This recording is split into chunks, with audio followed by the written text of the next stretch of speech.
তুমি যেমন 12 ঘাটের পানি খাইছো, ওই মেয়েও 16 ঘাটের পানি খাই আছে। হ্যাঁ, তো কোরআনের ওয়াদা, আমি তো খোলামেলা বললাম। এটা কোরআন, সরাসরি আল্লাহর কোরআন বলছে। সূরা নূরের মধ্যে স্পষ্ট আছে, স্পষ্ট। এই দেখো, শুনাই, ওয়াজ উপর ওয়াজ অন্যরা করবে। এই যে দেখো, আয-যানি লা ইয়ানকিহু ইল্লা যানিয়াতান আও মুশরিকা, কোরআন শরীফের আয়াত। আল্লাহ বলেন, ব্যভিচারী পুরুষ যাকে বিবাহ করবে সে কেমন নারী হবে? খোদার কসম আল্লাহ বলছে, ইল্লা জানিয়াতান আও মুশরিকা।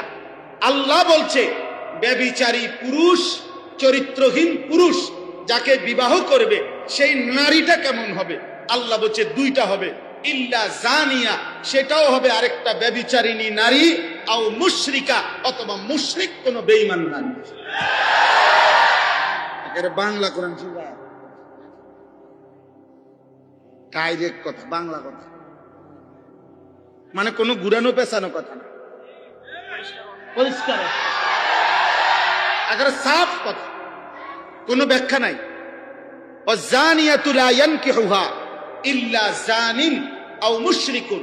এবার আল্লাহ পরের শব্দ বলছে, কোন ব্যভিচারিণী নারীকে, শোনো ভাই, মহিলারাও শোনেন, মা বোনরাও শোনেন। আমরা জানি অনেক মা বোন আপনারা আসছেন, আপনাদেরকেও বলি, মুসলমানের কন্যা, মুসলমানের বোন, মুসলমানের অবিবাহিত মেয়ে, তোমাকেও বলি বোন, শোনো, তুমি বিবাহ বহির্ভূত কোন ছেলের সাথে কিংবা মোবাইলে কিংবা রাস্তায় কিংবা সহপাঠী হিসাব করে যেই কোনো পারপাসে যে নারী, যেই মেয়ে, যেই কন্যা বিবাহের পূর্বে কোনো হারাম সম্পর্ক করে থাকে, তো আল্লাহর ওয়াদা, কোন ব্যভিচারিণী নারীকে বিবাহ করবে না কোন পুরুষ। যেই পুরুষটাই বিবাহ করবে তার পরিচয় কি হবে? আল্লাহ বলেন, ইল্লা জানিন আও মুশরিকা, নিশ্চিত ওইটা কোন ব্যভিচারী পুরুষ হবে অথবা বেঈমান পুরুষ হবে।